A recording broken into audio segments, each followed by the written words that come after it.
Welcome to Superlative. I am your podcast host, Ariel Adams. In each episode, you will meet someone who has inspired or takes inspiration from today's wristwatch industry. Every week, let's dive deep into the world of crafting exotic timepieces, from the people who dream them up to the people who dream of them. It's time to get started and meet today's guest.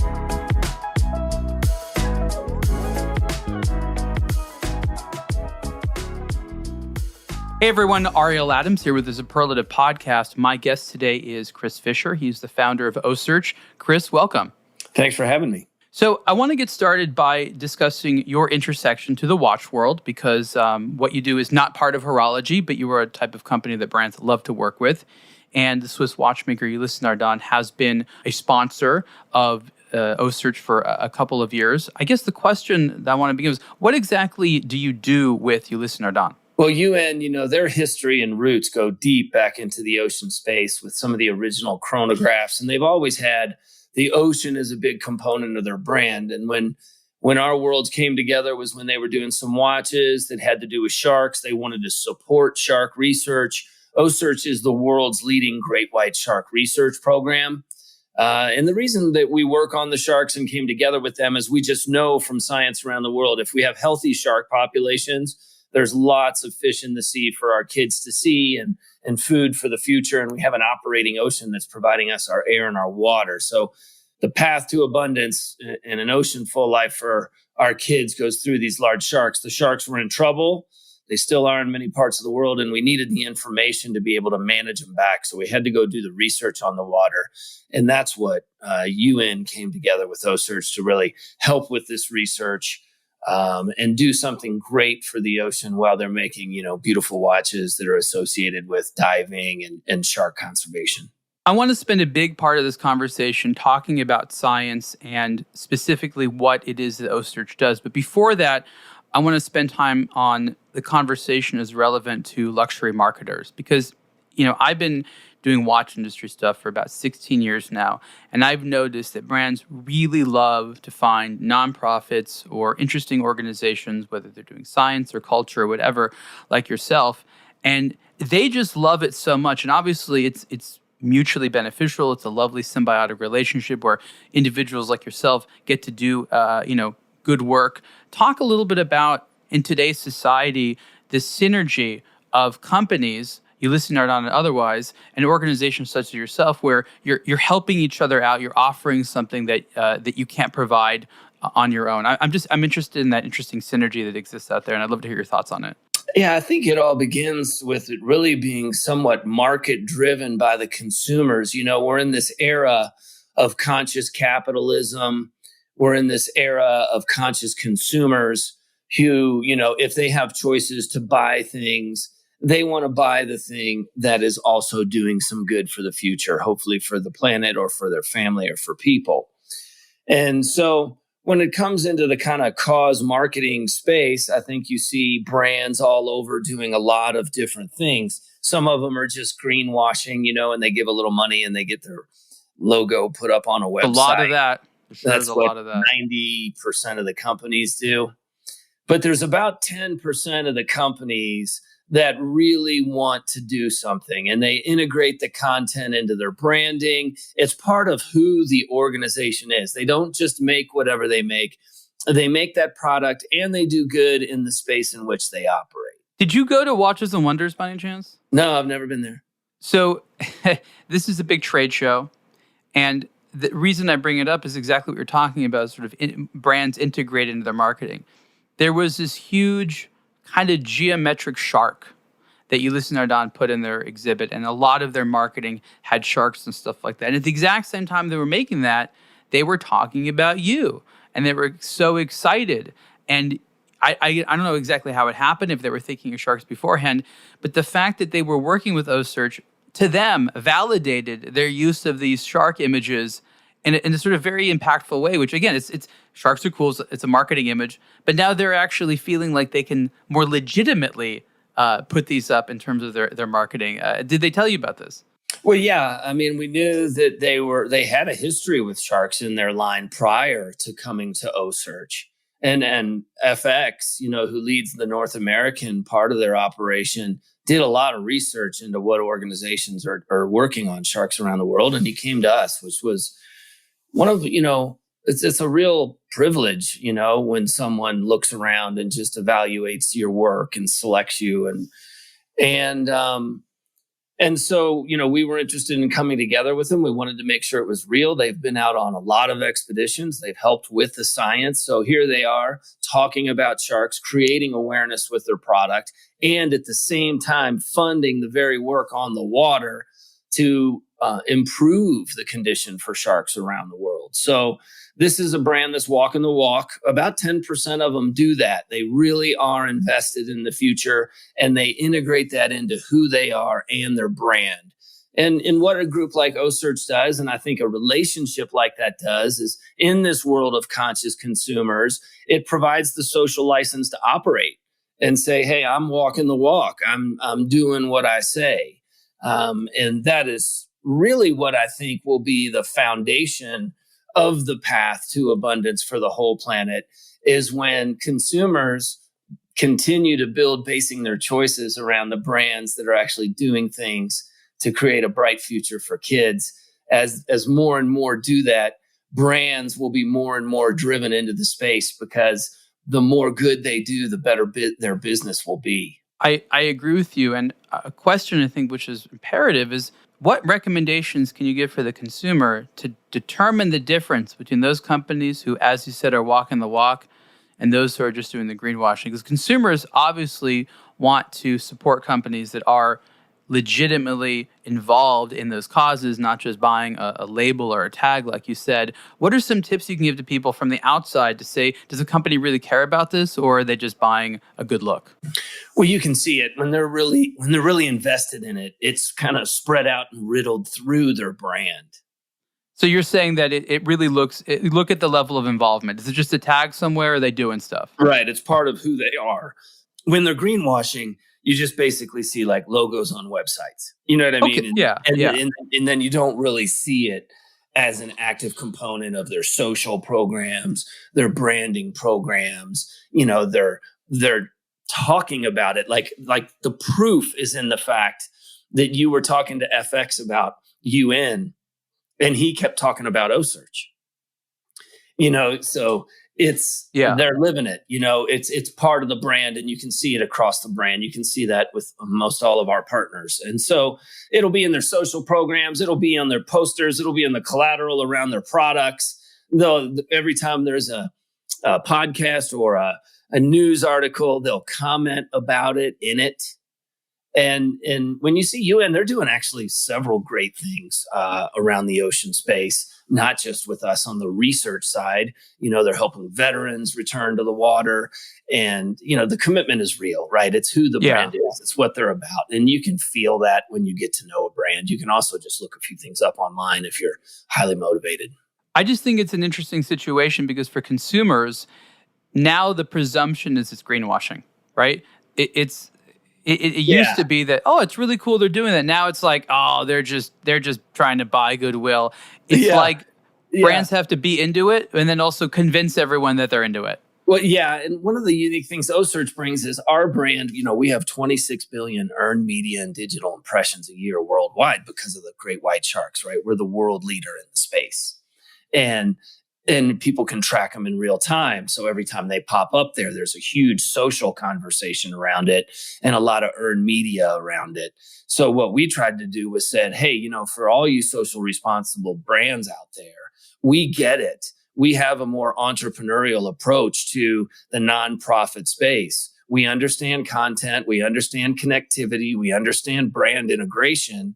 And we're big enough to tell the world what great things you're doing, so you don't have to talk about it yourself, right? No, it's way better for someone to say, hey, UN's doing these great things. They've been supporting us for years. We're pioneering work that's going to make sure all our great grandkids can eat food. And millions or billions of people hear that. It's another thing for a brand to say it about themselves and their own marketing collateral, right? So it's good to bring some scale to the conversation. It's good to modernize the space for brands to make it actually have value for them. It's a great time to be a company like Ocearch, because what you do is in such demand, and it's interesting that you have to equally put effort into being a legitimate scientific research organization while at the same time having this significant, we'll call it marketing or communication arm, which traditionally research firms did not have or do very well, right? Yeah, but the reason why we developed expertise in that space is we knew when we started this journey that in the end, if we're really going to deliver something amazing to the future, that it was going to take us all anyway. So you have to be able to communicate. There wasn't like an angle like, oh, we're going to create some content and brand integrate and create value and monetize that value to fund the ship so we can give it to the scientists. I mean, that's kind of functionally what's going on. But the spirit behind the content creation began with creating awareness about what's going on in the ocean, because in the end, it's going to take us all to really pull this off. It's not going to be one organization that's going to save the world for our kids. It's going to be everybody becoming aware of various issues and, participating in a reasonably efficient lifestyle while their time is on the planet here, and then delivering something nice to the future. So our content journey really began because our core value was inclusion. And the way we included people was by pushing content in real time across social platforms as it occurred, so people could feel like they were on the water tagging the shark with us. And then as soon as it's released, it goes up on the tracker and they're tracking it in real time on the Ocearch app with the scientists. It was like this totally inclusive research project that's the most charismatic research project on the ocean in the world right now. I mean, we're solving the life history of the 9 great white shark populations around the world so we can bring them back, because we know if we can do that, all of those areas will be abundant and have fish for the future, and we'll have a operating ocean. Most people don't think about 2/3 of our air and 100% of our water comes from the ocean, and several billion people per day, it's their protein. So like, if that system is not operating properly, there is no life for us on land. It's 70% of the planet. So if the white sharks are the system manager, they are the apex predator. So we know if we get their populations thriving in each one of these 9 populations, that those regions of the world will be thriving at every level in the food chain. So I want to describe a little bit about what Ocearch does to those who don't quite understand it, and I'd love your comment as well. First on sharks as being, I guess they call it a keystone species, whereas because, as you said, they're an apex predator, if there is a failure in that ecosystem, the easiest way to identify it is to say what's going on with the apex predator. Apex predator is healthy, that means there's plenty to feed on, which tends to mean that the ecosystem is healthy. If the apex predator is diminishing or moving, that ostensibly means that there's problems within the ecosystem. Talk a little bit more about the role that sharks have as a keystone species. Yeah, so when you think about a shark, the simple way kind of just to frame the beginning of the conversation is you got to think about the lions of Africa or the wolf of Yellowstone, the top of the food chain. So these apex predators, when they move through the system, whether it's on land or at sea, everything in the system knows they're there. Everything's behavior is affected, right? Whether it's hiding behind a rock or just sitting still as they move by or fleeing. So their presence in the ocean and moving around the ocean, and they have massive ranges, right? So off our east coast of the United States, our white shark population ranges all the way from Newfoundland, Canada, around the tip of Florida and across the Gulf of Mexico. And they make that journey every year across that entire range. And that's why, to your point, if your white sharks are covering that entire range and their populations are improving, then you know the general health of the ocean is strong because they're moving across the whole area and they're doing fine. And so as they move through these systems, yes, they consume various different types of fish, a lot of marine mammal, seals during the summer and fall. The consumption doesn't shape the system as much as their mere presence, because their presence affects the behavior of everything and it falls in line. So, for example, most people think, oh, wow, the white sharks, they move up north and they eat a lot of seals. And we do see our white sharks, and I can go through our East Coast whole white shark life history if you want to describe their life in the midst of this conversation. But for this particular point, when those white sharks move up into our northeastern United States and Atlantic Canada, they do eat some seals, and that affects the situation. And I'll describe that in a moment. But the big thing they do is just being there in healthy numbers. Because we know one white shark swimming up and down the beach can keep thousands of seals stuck on the beach. They won't get in the water just because that one shark is present, because they know they could get taken. So they sit on the beach until they're almost starving, and then they get in the water, they get a little bit of food, and then they get back out. If that white shark is not there, we know that all of those seals will eat 4 times more per day. And that means they wipe out our lobster, they wipe out the stripers, the cod, the menhaden, and then there's no fish for us. So their primary job is to be present and affect that behavior of all those seals. And in essence, they're guarding our fish stocks. They're like cops. Yes, they're very much like cops. They are guards. They guard our fish stocks. Their presence scares the seals enough. It changes their behavior. They stay on the beach like they're supposed to. If that white shark's not there, they're all out in the water and they are wiping out the system, and us and our kids are going hungry. That's the bottom line. And so they do the same thing when they're southern latitudes. Their mere presence prevents the squid every night. In the southern latitudes, when the squid migrate up to the surface of the water, the sharks keep them down, the presence of the sharks, because sharks eat a lot of squid. And if those sharks aren't there, those squid come to the surface, and then they eat all of our baby fish. They eat all the fry, all the baby tuna, all the baby mahi, all the baby billfish, all the baby cobia, all the baby stuff we need to grow up so that there's food for us. So there's people that misunderstand this, and they think that if there's too many sharks, it'll destroy animal populations. Yeah, it's always interesting when people say, oh, the sharks are moving in near the beach because there's a lot of fish. You're like, oh, no, there's a lot of fish because of the sharks. Yeah, I mean, that makes sense. You're right there on the ground level hearing what people's perceptions are that are not necessarily scientifically based, maybe sort of like common sense based. And you're right. Those things don't necessarily intersect unless you actually observe an environment and practice. Not a lot of these things are intuitive, right?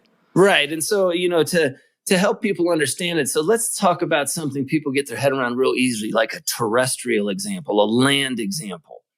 Yellowstone, they did this experiment, right, where they reintroduced the wolves a decade or two ago. Right. And when the wolves, just the mere presence of the wolves, when they came back, it forced all the deer and the elk to bed down and hide all day. And for decades, they hadn't had to do that, and the forest never came back. Soon as the wolves were there and the deer and the elk had to hide all day and could only feed at night, the forest was able to come back because they couldn't feed 24 hours a day and wipe out every little tree that was trying to come up. Once the forest came back, everything that lives in the forest came back. Every bird, every critter, every bug you can imagine. And then eventually, as the trees grew back, the beavers came back into the rivers and started dropping trees again and created swamps. Then all the waterfowl came back, the reptiles came back, the ducks came back, and then the river was no longer washing out every year because the deer and the elk weren't overgrazing on the sides of the banks. The banks firmed up. They went back to their historic route. And the total aggregate abundance of the park skyrocketed because the wolf was back. The apex predator was there and healthy. And that is exactly what the shark does in the ocean. The white shark is the wolf. That makes a lot of sense. I want to speak very practically about the work that you do. You have to go out there and using a boat, you find and you tag individual specimens, and then you let them on their way, and then you track them. Once they're tagged and stuff like that, that's a whole interesting conversation. But the actual process of finding animals and tagging them, like, do you use radar? I've just always been curious, like, how do you find these animals to begin with? So there's different times of the year to try to find white sharks.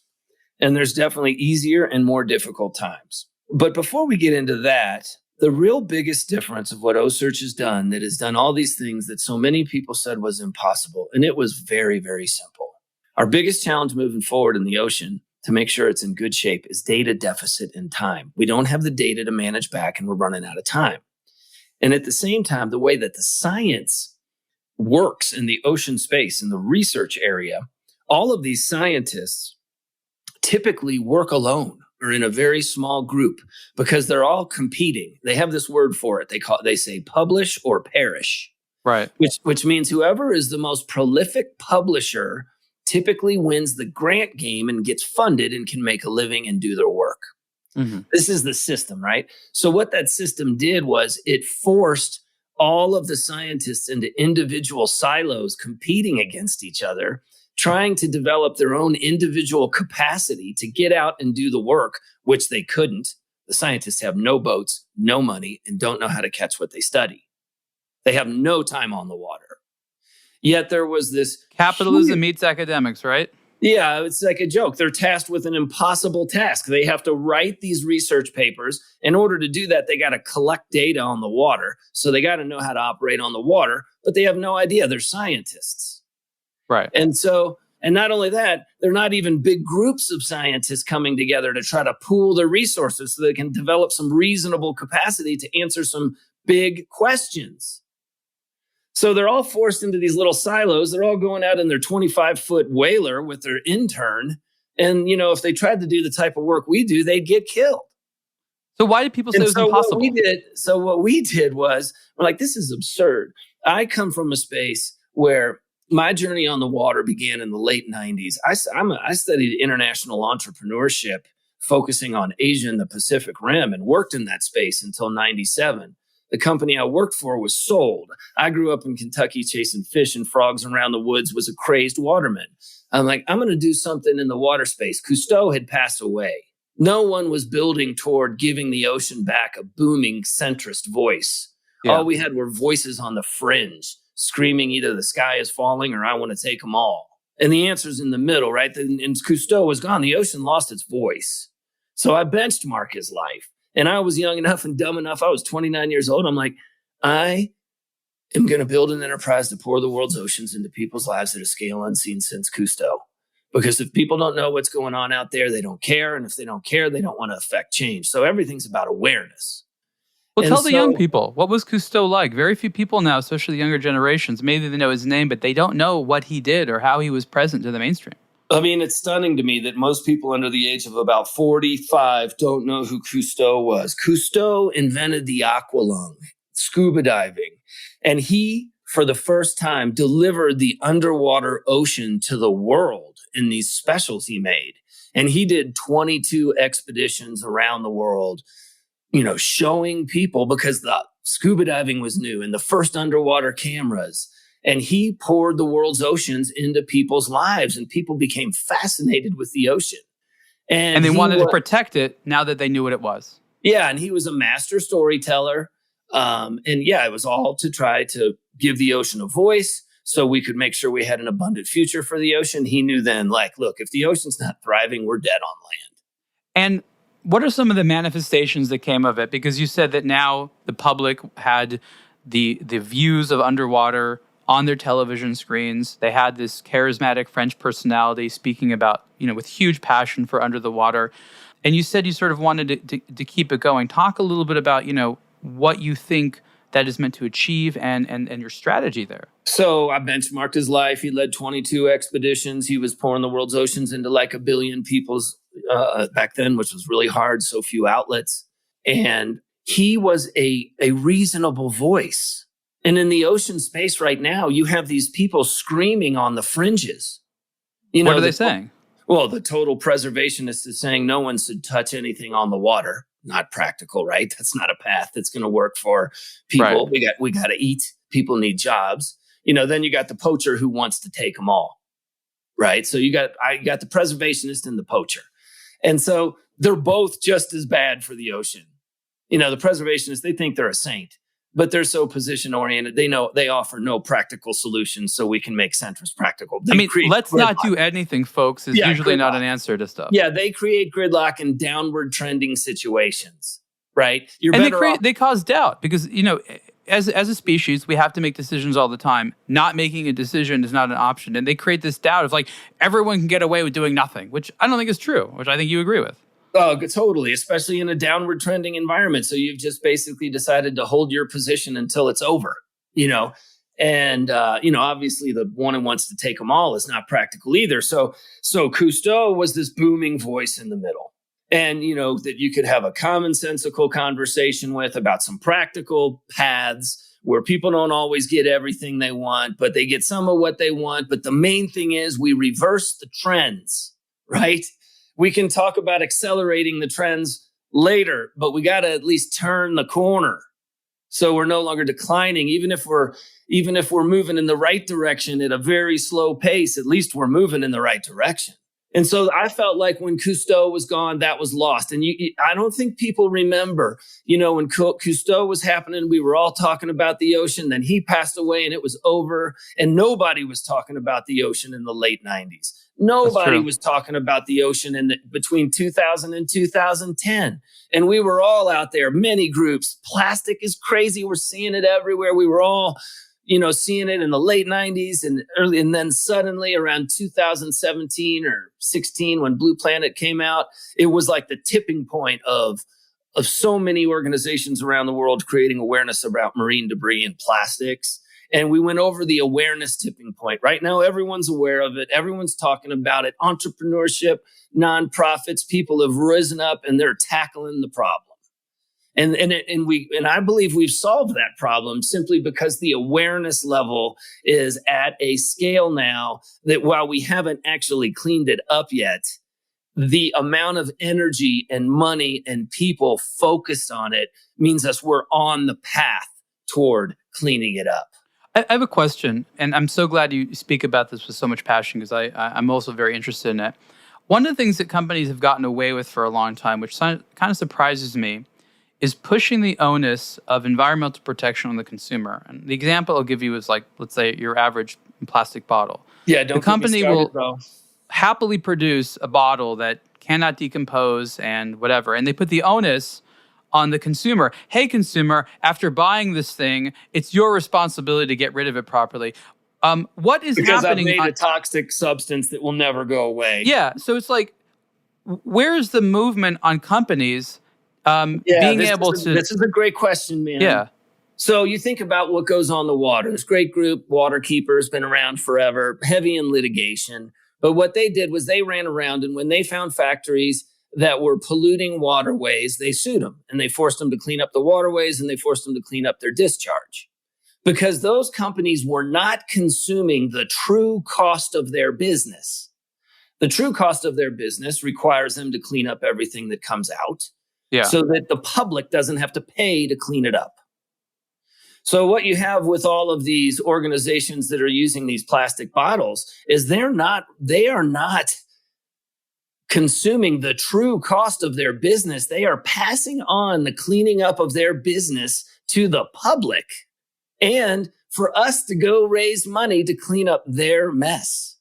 It's a strange state of affairs. It's if they were pumping, water into a creek, they would go down immediately. It's a little bit different delivery and no one's kind of picking it up because there's a couple dots you got to connect. Yeah, but and one of the things we've tried to do is push this this unclean industrial behavior further and further away from developed countries. But since we all share the oceans, as long as it's happening on Earth, it's going to affect everyone. We're no longer in a position where the Earth seems large enough where we can sort of shove this under the rug. Like it's there no matter where it happens, right? Yeah, you know what they used to say back in the day, like in the 70s, they thought the ocean, what they used to say, the solution is dilution. They used to say the ocean is so big, you can just pour it in and it'll dilute it. Well, we now know that is not the case. Imagine you made that argument with greenhouse gases. Well. Yeah. So there is a disconnect here about organizations taking care of the true cost of their business and not passing it on to the public to clean it up. When people will connect those dots, I think it's happened to a lot of people already. It's slowly beginning, and right. It just slowly grows. It's part of awareness. But Because like I do things, it's so easy to play these games with yourself. And I don't want to go too on and on, but like I go on a lot of little business trips, and I'll go on a little business trip and I'll take my Yeti cup with me. And I'll be like, I am not going to produce one plastic cup or bottle on this entire 4-day trip. It's actually pretty easy. But you still don't make that much of a dent, right? Like at the end of the day, what I'm the trying to say is system's like, set up against you. it's not, the system, but it's not that hard. What you're really talking about is individual accountability and the modification of a few of our habits, which is what it's going to take. Because then I hear you. The market will shrink. Yeah. I'll give you my perspective on it. And again, and after that, let's talk about fun animals, because people like talking about that.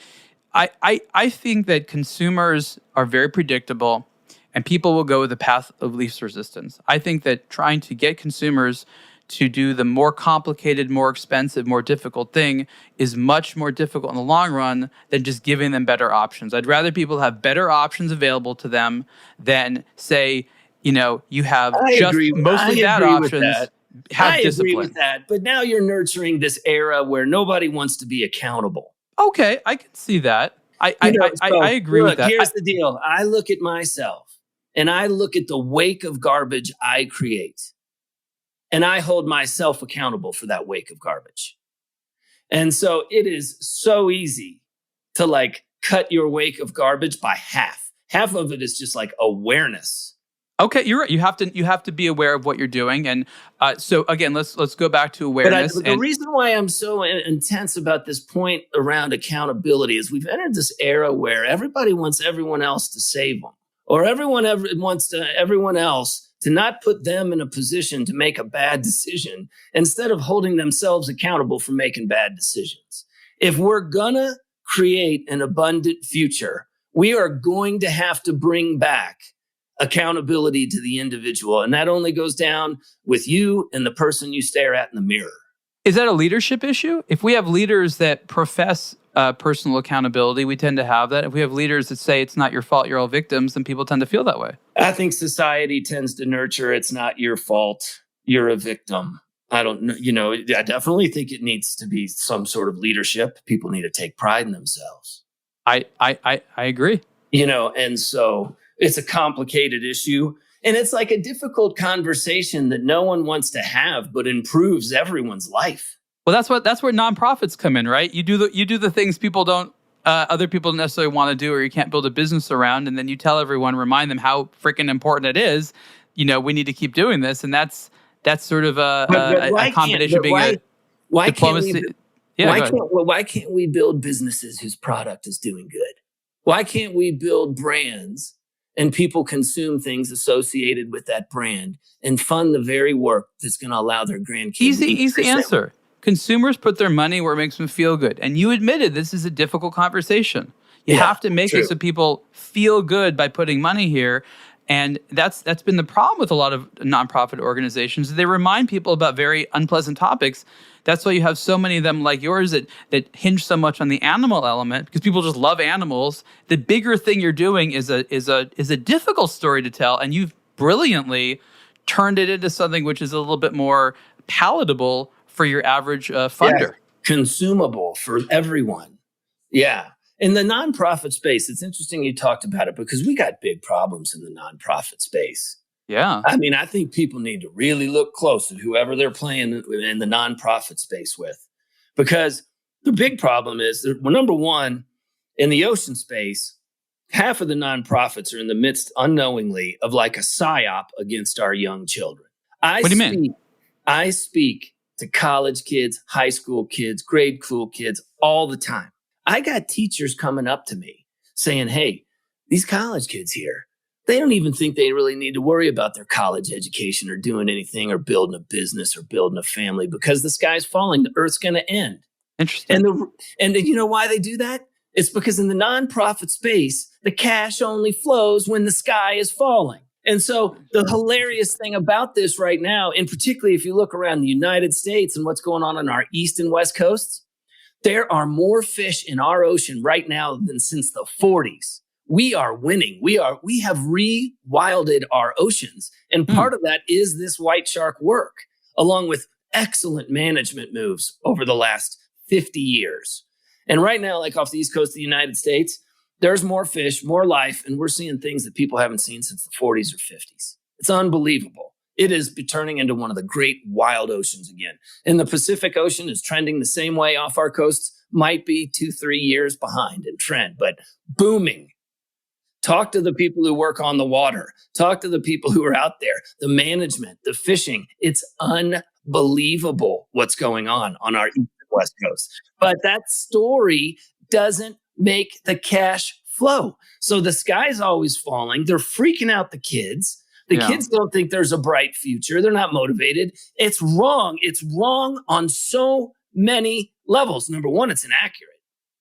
Number two, they're destroying these kids. I mean, what happened to the time? What happened to the time when the grown-ups handled the problems and let the kids be the kids? Like when the grown-ups knew what to do. Yeah, now we're dragging kids into climate change. We're listening. Come on, man. Like let's have the grown-ups step up. Let's make a plan. Let's let the kids be kids and let's deliver them a fantastic place.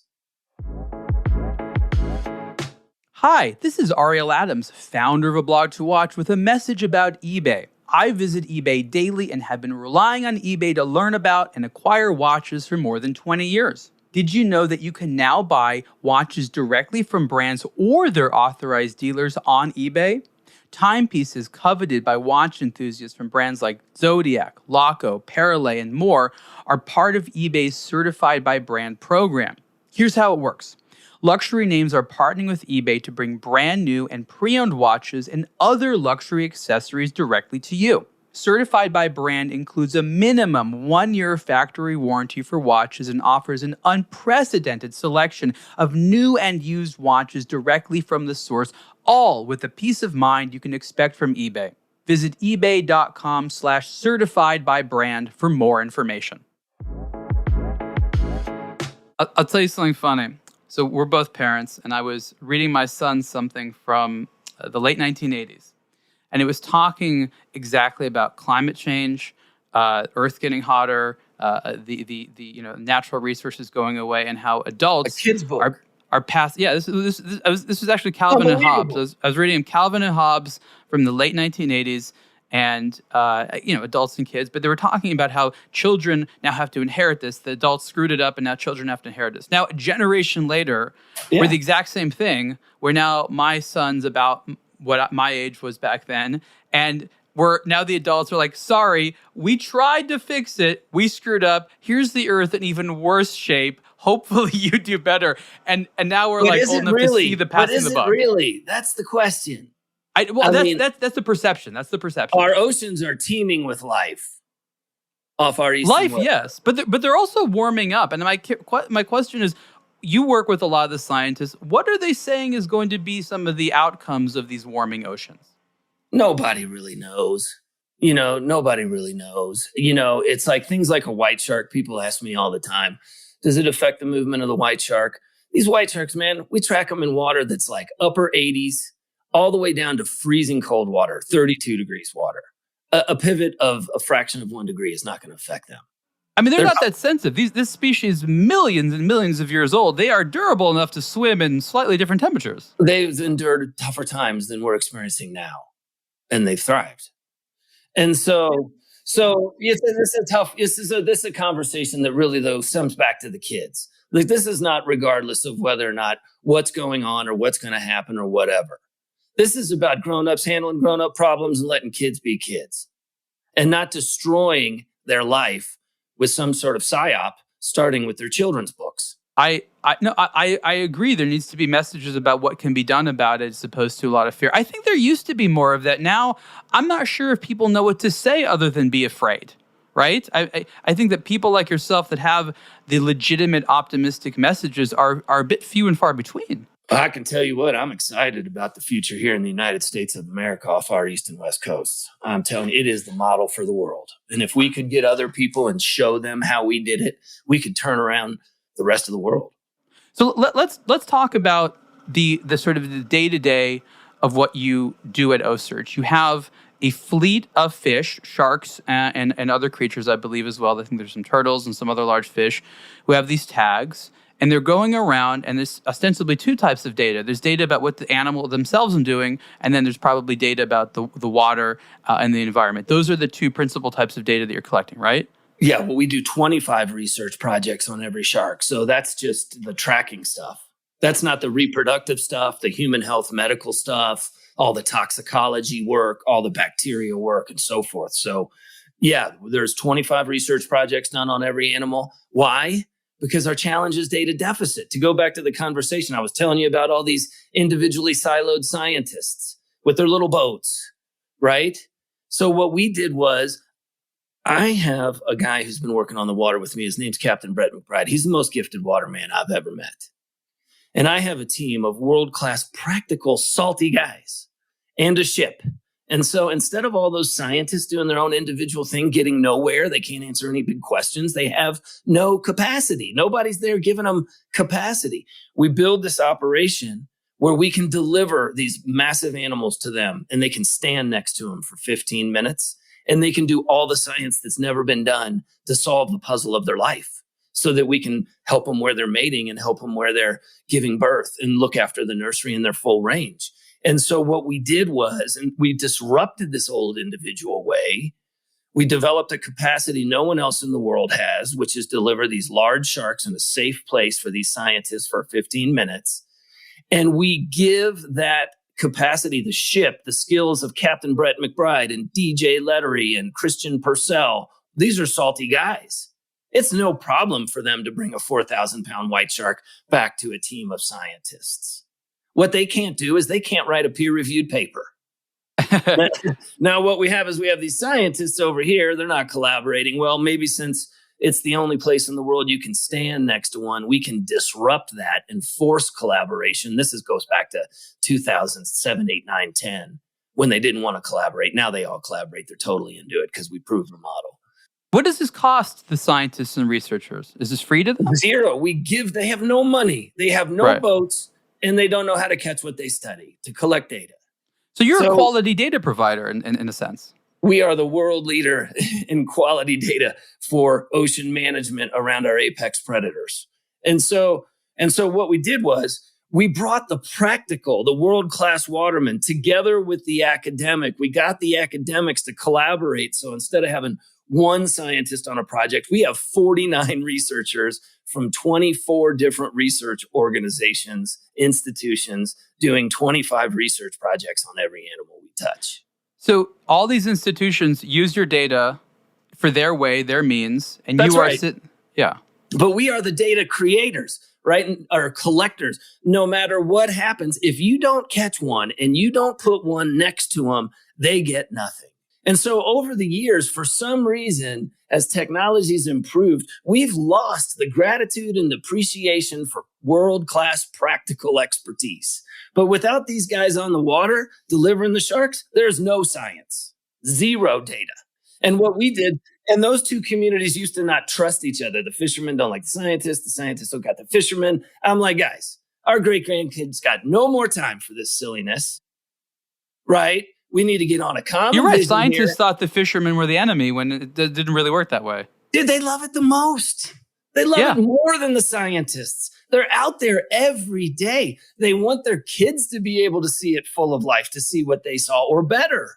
So fishermen should be leading the charge. It's a little bit different, but I'll give you an example. I think you'll appreciate this from hunting. Yeah, with hunters. In California here, hunters have a very bad rap. But if you speak to hunters, you recognize they care more about environmental preservation. They're not out there being like, I'm going to kill every animal I can see. They're not really the enemy. They actually end up caring more than your layperson.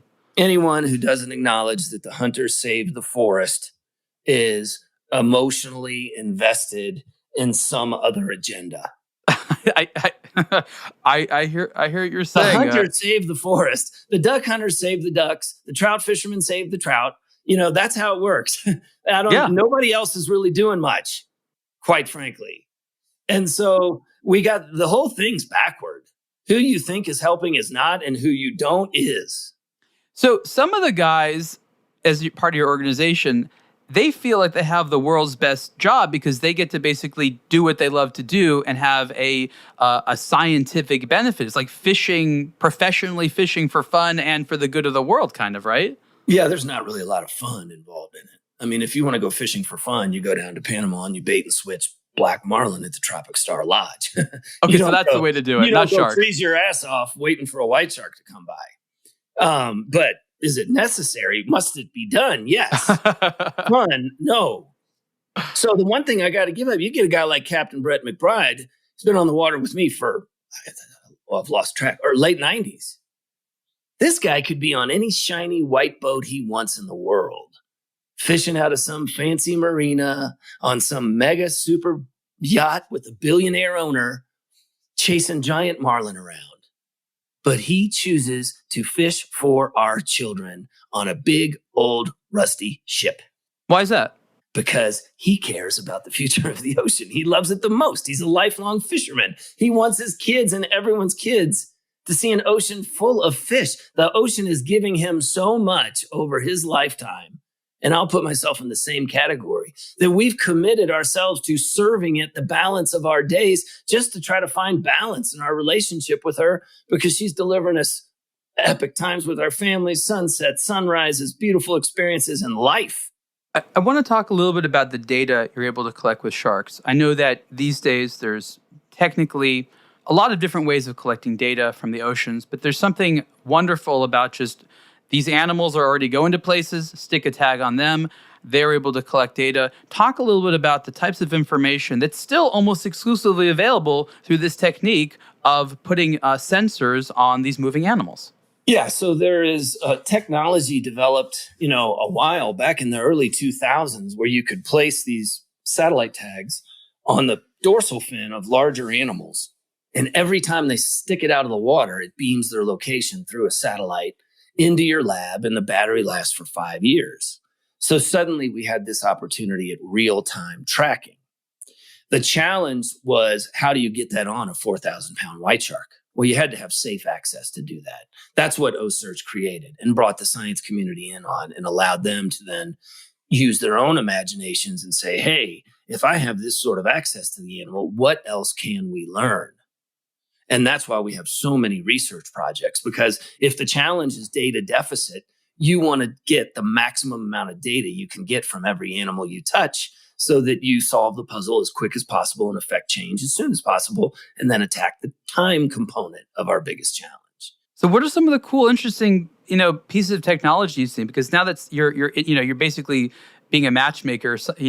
Hello, scientist meet shark. Hello, shark meets scientist. You get to see firsthand the latest technology. Like, what are some of the cool toys they have to play with? Okay, so we use 4 different types of tags. We use the spot tag we mount on their dorsal fin that everyone follows on the Ocearch app or at ocearch.org. That's the real-time tracking device. Okay. That battery lasts 5 years.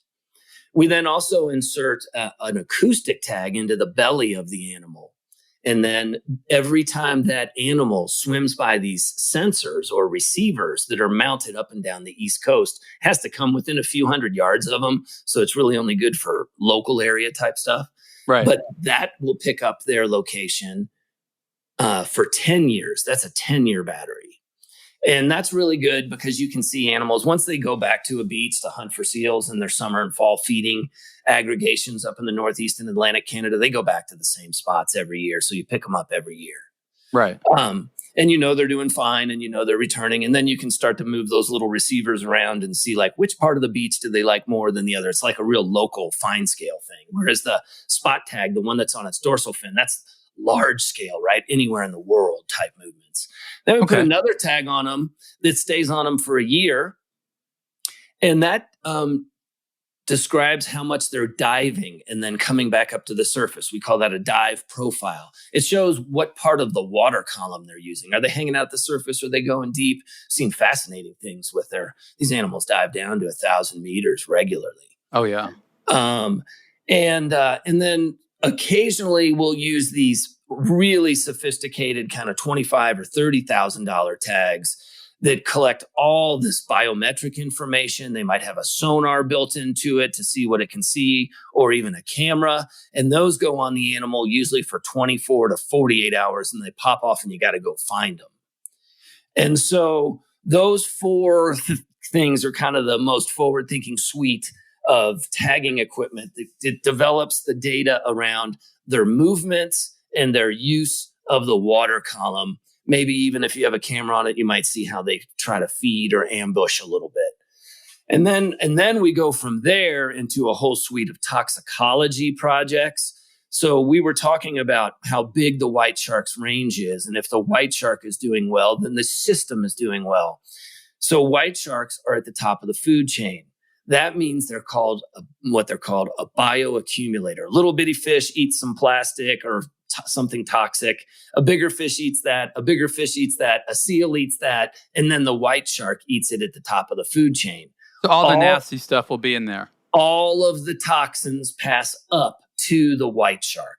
So now we have these detailed descriptions of the toxicology of the animal, and we can see the toxicology of the whole system and how bad it is, or maybe even be able to isolate what the problem or region of the world is, so that we can then address that problem if it's something running off land or fertilizer or something like that that's affecting the seals, which is then getting in the sharks. It allows you to connect the dots so there's some awareness to affect change. We're seeing plastics in all the animals. Yeah. We're seeing mercury levels that are 40 times what would kill a human, and the white sharks seem to be fine. How do they do that? Interesting. There's then a whole nother set of programs that are for human health, where we're getting the bacteria off the animal and the teeth, tongues, and gum of the animal. I mean, think about this. The scientists were like, oh my gosh, I could get bacteria off the tooth of a live white shark for the first time ever, or the tongue, or whatever, any part of its body. So that bacteria is being used for a couple of things. Number one, we've identified the bacteria that's in the mouths of our white sharks off the East Coast and Atlantic Canada across the region. We've then been able to identify what is the most effective antibiotic to fight that. Because if people survive the initial encounter, the very few white shark encounters that occur, loss of limb and death typically then would occur due to a runaway infection. Because the doctors don't know what the infection is, and they're trying different antibiotics and they can't get it right, and then it's too late. So what we now do is we can immediately inform, hey, doctor, off of X part of the world, this is the bacteria that's in the mouth of your white sharks. We've tested 20 antibiotics against it in our lab. This one seems to be the most effective, if you want to try to attack this infection fast. Interesting. The power of data never ceases to amaze me. While you're out there, I recognize you probably have had run-ins with other data collectors, which includes governments and various types of armies around the world. What's the interactions like with those two entities out there? Well, that depends on where you are. Sure. And we've had the privilege of working all over the world. When you're in places where it's less developed, you're getting a lot of boardings for maybe they need something or they want something, right? Right. But generally speaking, we have a whole team of scientists from that country when we're there, and they're talking to them in their local language. Like when we go to a region, we're enabling the local scientists. We don't roll in with our science team and say, here, boys, here's how you do it. What we do is we say, hey, we are offering our ship to come into your region. I have 3 scientists on my staff. I have my chief scientist, Dr. Bob Huter. The guy's a legend. If you Google him, he is the man in North America. My chief veterinarian is Dr. Harley Newton. She's the best in the business I've ever worked with. She used to work at the New York Aquarium and WCS and Disney and that sort of stuff. And then my data scientist is John Tominski. These 3 scientists will say, they'll reach out. For example, we're planning our next big puzzle now, which is to move over to solve the puzzle of the Mediterranean white shark in the coming years. So what that team is doing is they're building out a team of about 30 scientists from the UK across Western Europe and into the Mediterranean, so that we enable the local science to come up. So because they're the stakeholders that'll be there when we're done with our work, to make sure that the papers are published, which my team drives to the end. If we're going to give you millions of dollars of ship time, you will publish in a timely manner, or that data set will be leveraged by another scientist, because our great grandchildren got no time, right, for lollygagging around. And we will publish in a prompt manner, and we will get that into the hand of policymakers. We will communicate about it at scale to millions of people about what we've learned and why it's important. And if any sort of, policy may or may not need to be changed. Sometimes we learn things and we're like, hey, we learned this is the birthing site, but they're doing pretty good. So under the current level of pressure, we seem fine. Some are more dire when you get into areas where the population of white sharks is struggling more. So it's great working with governments. The best government we ever worked with, the most organized, the most fair, the most thorough was Canada, DFO. Okay. The most corrupt. We've worked all over the world: Brazil, Ecuador, Chile. All of Central America. Pick a place. The most corrupt, difficult place we've ever worked is Massachusetts in the United States of America. It's far more corrupt than anywhere else we've ever worked. And so it depends on, sometimes they'll just shut you down because a lot of times what happens is when Ocearch is moving around and we're getting these big teams of scientists, if there's some old boy or old girl in that region who was the kind of winning at this little individual game and they have a lot of influence, they'll end up controlling a lot of the money and permitting. And other scientists, when we come in, if we're bringing up 30 or 40 young scientists because they don't want to collaborate with them, will use their influence to prevent us from getting permits, because they don't want all those other young scientists passing them by, and they don't want to collaborate because if they can't do it by themselves, they'd rather not see it done at all until after they retire. So you learned how to wrangle scientists in a sort of diplomatic and also kind of business leader way. This is a rare skill because scientists are notoriously difficult to wrangle. It was the most difficult thing in our journeys had nothing to do with figuring out how to catch 4,000-pound white sharks.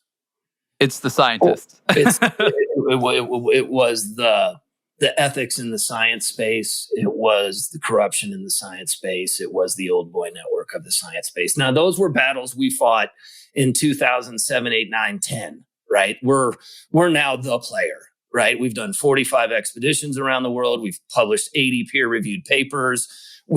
Like the Atlantic coast of our east coast of the United States, when we started our work 10 years ago, it was the least understood white shark population in the world. And we're done now, and it's by far the most. And in some of these other populations, they've been studying the white sharks and poking things at them with primitive methods for 40 years. I want to talk a little bit about the importance and funding of your organizations. It seems to me that the organization is important enough to be funded outside of just private donations, or is there some type of freedom that exclusively relying on the private donations affords you? Oh, this has been the hardest part of my journey, and I've never really been that transparent about it. I wanted to build an enterprise that mostly could leverage companies like Ulysse, Nardin, that were socially responsible organizations that wanted to fund work and make it part of their brand because it was good for the planet and it was good for business. And so I set out to really kind of develop an organization that had a philanthropic component, which we have, but also had this ability to get companies to get involved in philanthropy by delivering them value and the social license to operate. And the money part has been the hardest part. Primarily, we've been funded in the past mostly by our corporate partners, people like Ulysse, Nardin, Costa Sunglasses, Yeti Coolers, SeaWorld. These companies have been all supporting us for over decades, right? Right. They're real. They walk the walk. And then the philanthropic side, I've always been so bad at, man. I grew up in a really my father's super entrepreneur. My mom, we delivered Meals on Wheels on the weekend. So I came from this dinner table about like solving the unsolvable problem, building the enterprise, and do good. The do good is where the real fulfillment comes from. That was my household. And I think Ocearch is really just a manifestation of my parents and my area of passion, which is the ocean. And, oh gosh, my dad died recently. I just forgot what the question was. What was the question? No, I lost my dad too. I know it feels like I was just basically you were talking about your mission of wanting to work with smaller companies that have this social interest as opposed to... I wanted to do it different, right? I didn't want to do it the old way. I wanted to open it up. I don't think that we're going to create an abundant future from the ivory tower. I believe it has to be like by the people, for the people. And the people need to be in it. And all the science was kept so separate. And we will publish a paper and tell you what we must do later. And instead of like, hey guys, here's what's going on. Here's what we're learning right now. What do you think about it? Here's how it's shaping up. We got to figure this out together so we can all make it happen. So I was coming at it from a totally different angle than the ivory tower.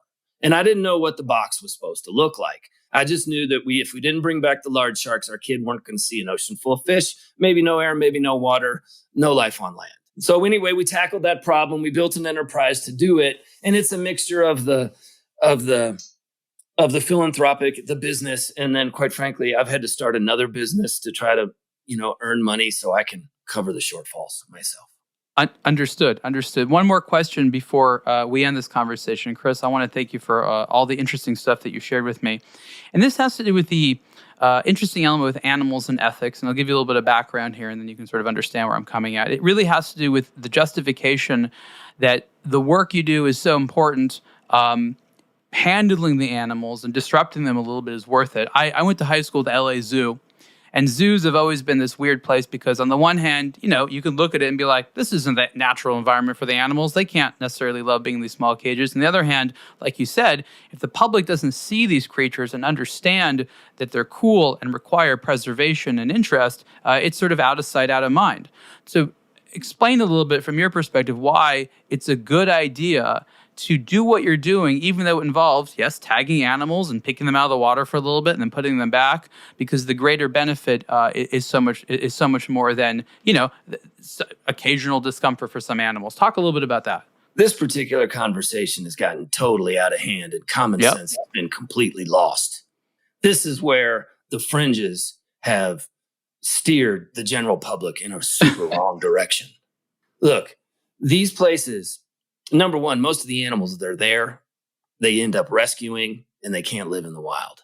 If they've been there and it was before that, they learn about the health of these animals so that we can then save the ones in the wild. Yep. Otherwise, we don't know how to do that, right? Finally, what is most important, which goes back to this awareness topic we brought up at the top of this conversation, is when people go to these places, they fall in love with the animals. They learn about the animals. They would never be able to see one in their life in the wild. And so suddenly they care about the ones in the wild and they want to look after, or they get involved with a group that looks after leopards, or they get involved with a group that looks after lions or elephants because they were exposed to them. And they learned about them and they understood how important they are, so that they want to save the ones in the wild. It is not more complicated than that. I agree. I'm just happy you said it. And the hilarious thing is there's all these things going on in the background too. Like, people don't understand that there's a whole species survival program in the background of all these zoos that is bringing back the animals that were the most close to extinction. We are learning how to breed all these animals, so if there is a catastrophic event in the wild, we can replant them. And also, when the same people who give these organizations a hard time have a big problem in the wild, who do you think they call? They call the zoos. They call the aquariums. The very people who are trying to undermine them somehow are so disconnected that when they have a problem in the wild, they call them and ask them for help. I'm going to tell you something funny. You're going to laugh. I took my son to the zoo not too long ago. He's 5. And we've been before. And outside the zoo, there were protesters. And I was like, what are they protesting about? These like union workers. No, these people, I'm not even making this up. They were protesting that the elephant was depressed. That was the protest. The elephant is depressed. Now, the zoos do about as good of a job. These animals can't just go back to the wild. They weren't like plucked out of the African savannah or something like that. And I was just like thinking probably very similar to what you're thinking. I was like, oh my God, I'm someone who is quite liberally minded in these things. But when I see stuff like this, I'm like, these poor misguided souls, like they need to be on an Ocearch ship doing some good work or something like that. They should not be here standing protesting. Like what on earth are they doing? They have no they're not in touch with reality at all, right? It's crazy. It's such a distraction from getting the real work done. And poor them. They have been misled, Yeah. It's just like, what do I say to my son? It's the weirdest thing. Yeah. And so it goes back to the fringes. What I'm trying to build is the 800-pound gorilla in the middle that has so much inertia that we can suck them in to the middle, because all the progress is in the practical center. What can we do? Not what do you want to do? What can we do to turn this around and not negatively affect all of the parties that are working in this environment? And, oh, by the way, make sure we can all eat some food. So it's really, I think one of the craziest things that's happened in recent times is with all the level of communication, somehow or another, people have been convinced to abandon their common sense. And if people could just step back and just use a little street smarts, don't get too confused. Don't let someone complicate it. I agree. It's basic. Like, yes, I understand. I feel what you're saying. I understand what you're saying. But if we can handle these few, we can save them all. I agree. And it's wonderful to hear how you've been bringing people together with Ocearch. Chris, where can people learn more about you and Ocearch on the internet? They can go to ocearch.org.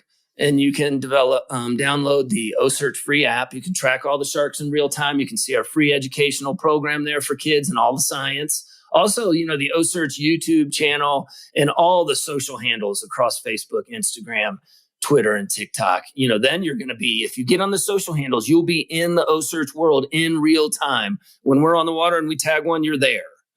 So that's what we really try to do, is bring science, education, and exploration into the now. Because everyone's in the now. It's a very cool tool. I recommend you do that. This has been the Superlative Podcast interview with Chris Fischer. Chris, thank you so much. Thanks for having me. We hope you enjoyed this episode of the Superlative Podcast. This show relies on support from you, the audience. Please subscribe, review, and share Superlative with your friends. To get the latest watch news and enthusiast commentary, also listen to the Blog to Watch Weekly podcast. For show ideas, comments, or business, please contact us at podcasts@ablogtowatch.com.